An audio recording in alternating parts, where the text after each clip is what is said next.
Hello, I'd like to start this by introducing myself. My name is Eduardo Trejo from Northeast Early College High School in Austin, Texas. I've been doing research on police brutality for over a year now.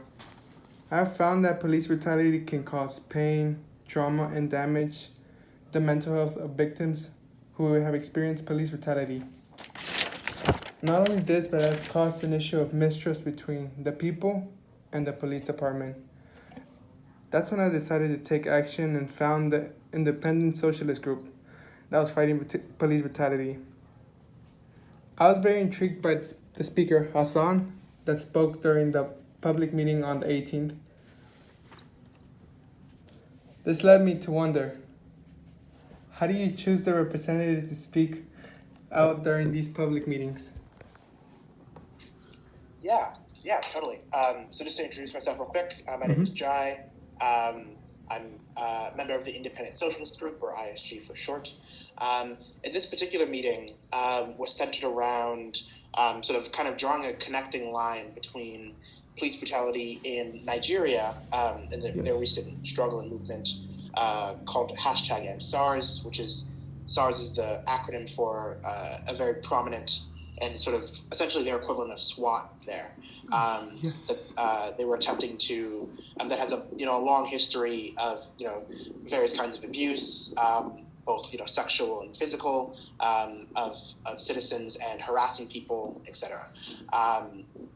And so there was a movement, concurrent with the BLM movement here this past summer, and so some of our members that we are affiliated with. Out in Nigeria, we wanted them to sort of bring some of that discussion here, and so they sort of discussed who would best sort of be served to do that, and it turned out to be Hassan Soweto, who's one of their organizers for their youth work, because students and youth played a very large role in the EndSARS movement there. Thank you so much for that. I also had another question. How did this organization start? Yeah. So ISG, or Independent Socialist Group, we're a relatively new organization, founded just about, I think going on 18 months pretty soon, which is exciting, a little scary. I'm a founding member. We started actually as we were previously part of a different organization that we sort of had some disagreements with around sort of a variety of questions, but we wanted to sort of to build something new for a variety of reasons. One of the biggest ones is, I think, this point that we as regular working people, as people of color, people fighting for the vast majority of our society, those that are actually doing the work making our society run. We need part of how we can really fight for what we need is by developing a political voice that will actually represent us. So one of the things that sort of we thought was really important, and part of why we sort of formed our own organization, so we can begin, so we can really reinvest ourselves in fighting to build some form of new political party that can actually represent the needs of working people in a way that neither the Democrats or Republicans or two-party system just does not do or care about. And that was a really important reason for us why we sort of founded ISG. And it's sort of always something that we talk about quite a bit, no matter what the issue is, because it all comes back to that of, if we want to fight, whether it's police brutality or whether it's racism or whether it's, sexism or homophobia or anything else, we really have to, part of that strategy isn't just being in the streets, it's also having a clear, strategy for fighting for representation that can actually serve our needs, and using that platform to fight for our demands as well. What are some of your goals and plans for this year? For this year? For this year. Yeah. So I think for us, sort of one of our major goals is to kind of grow more in sort of other areas where we aren't as present currently. So we have a lot of our members are in the Northeast, and sort of relatively concentrated, particularly in New England, the New England area, if you're familiar with that at all. We want to sort of expand beyond that into some other areas. And so part of what we're sort of looking towards is we do have some members in other areas, but we're looking towards sort of playing more of a role in sort of the local things that are happening in places where we do have people. that are still relatively isolated for now.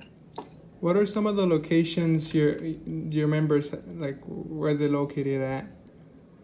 Yeah, so sort of our biggest sort of organizational center, so to speak, is in Worcester, Massachusetts, where sort of most of our founding members are from or sort of live there.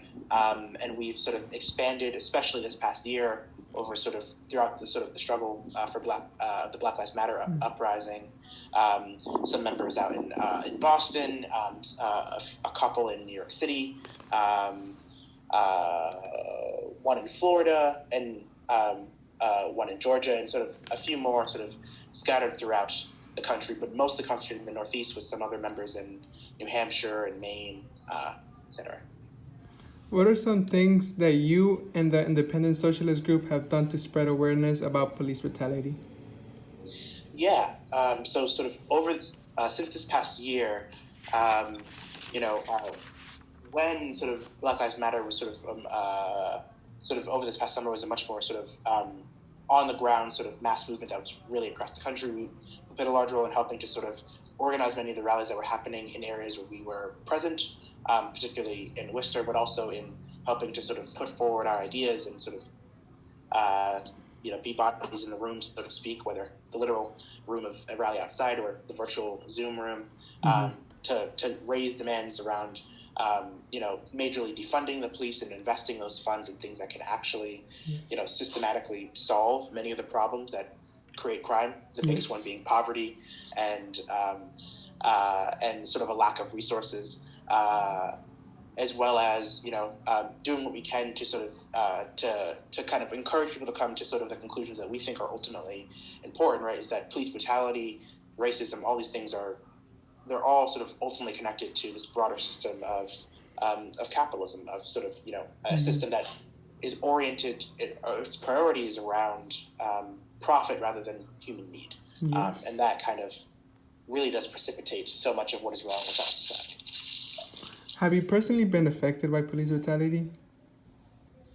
Yeah, that's a really good question. In terms of personal sort of family, in terms of police brutality, not in particular, no, but certainly have been very affected by policing, with various members of my family sort of having their own sort of various run-ins with the law, and sort of having losing job prospects and having their future ruined because of things that may have happened when they were very young. So while not police brutality itself, certainly plenty of experiences, or my family had plenty of experiences with sort of our broken and malfunctioning legal system. Yeah, that's horrible. What are some of the greatest accomplishments you and the organization have done? Yeah, so I would say the biggest one is probably about almost a year ago. It'll be a year ago next week. I think next Tuesday or something like that. But on June 1st of 2020, there was a major sort of police brutality incident in which there was a very significantly sized George Floyd protest. This is less than a week after he was murdered. There was a big rally on June 1st in Worcester, and sort of some of the stragglers from the rally that wanted to continue protesting but were in much reduced numbers. Essentially, the police cornered them and arrested many of them and brutalized many others. It seems like your Zoom screen frozen. Are you still there? Can you still hear me? I'm still here. Yes. Yeah, it froze. Oh no. Well, I can still hear you. It's good. Okay, you still hear me. All right, awesome. And yeah, so many young people, most of them were high school or college aged, were brutalized and arrested, and given BS charges of rioting, these sorts of things, for just trying to use their democratic rights to protest. Or some of them were even bystanders, literally ripped off their doorstep just to see while they were trying to see what was happening. And so we in the ISG, we helped to lead and sort of to found and build a solidarity campaign that fought to get those charges dropped, and we experienced a major victory just a few months ago, this past March, in which those charges were, all of them were indeed dropped. Obviously, we can't take all the credit. Yes. The pro bono legal team that they had also clearly played a major role as well. But we sort of helped to sort of build, to keep this, the fact that this was happening, that there was an attempt to really just ruin these kids' lives, to keep that alive and to spread awareness about it, doing standouts, passing out leaflets and tabling, putting up the flyers, and packing the courtroom, virtual courtroom over and over again, to make sure that, it was clear that they were not just going to, they were not going to be able to do what the legal system is used to doing and just sort of getting their way, and no one is the wiser, and no one knows, right? That the eyes of the community were watching this very closely. They couldn't just lock up these kids and throw away the key. Wow, that's such a great accomplishment to be able to help all these other people. So I have here, I have another question. Will you conduct any in-person meetings and protests? Yeah, certainly. We actually, we did not call or organize the protest ourselves, but we actually just went to a rally yesterday for about solidarity with the with Palestinian people and sort of the fight for them to have their own independent state, which was a really great rally, really great that it happened. And we've also, throughout the pandemic, we have organized sort of a number of rallies, but we don't have anything, including for the Solidarity campaign that I just mentioned, to get those charges dropped, including more explicitly around the issue of Black Lives Matter and George Floyd and Breonna Taylor and all the other people killed. But no immediate rallies in the immediate term. But we have been supporting a local labor struggle. There's been an ongoing strike that's entered its, I believe, 12th week this morning, actually.